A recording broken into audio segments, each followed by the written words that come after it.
It's been a pretty hard life. I came here from Lithuania with my husband, Peter, looking for a better life and more opportunity.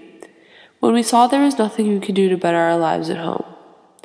It's been about 6 years since we first stepped onto this land, and now he's gone and our baby girl has no father.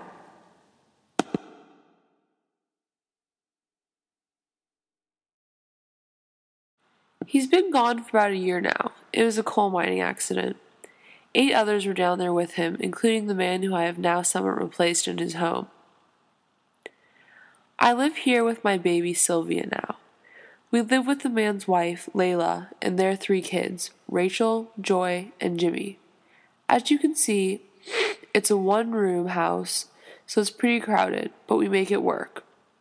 During the day, Layla and I work together at a garment shop 2 blocks away. While we're gone, the oldest, Rachel, takes care of the younger ones. Joy is 6, so she can help out, but Jimmy and Sylvia are less than a year old. When they have time, they clean the house, but there's not much they can do with limited supplies. It usually looks like it does right now.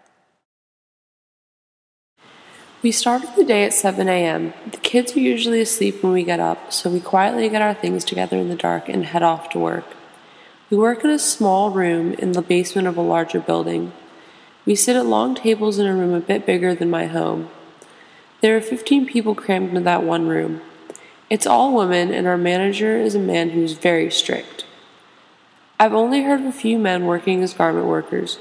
Pretty much all of the women I've heard of that work in the labor force work as garment workers.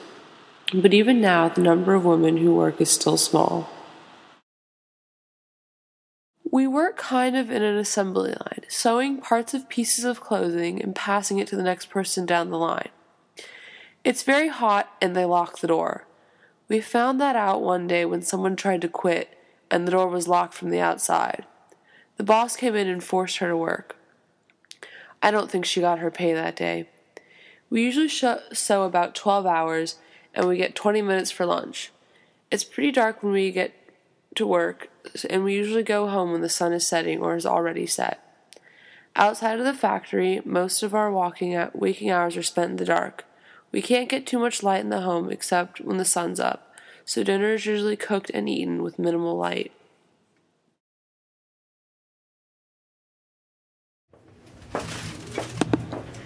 When we get home, we get dinner ready and sit down to eat.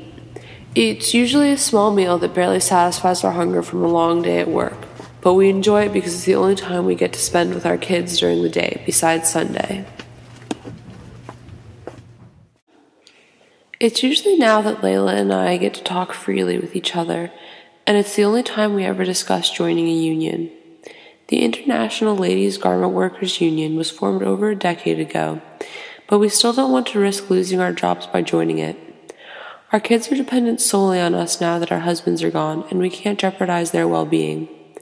But after the Triangle Shirtwaist Factory fire in March of last year, laws started getting passed to improve our conditions and give us more rights, so now we think it would be a good time for us to join a union.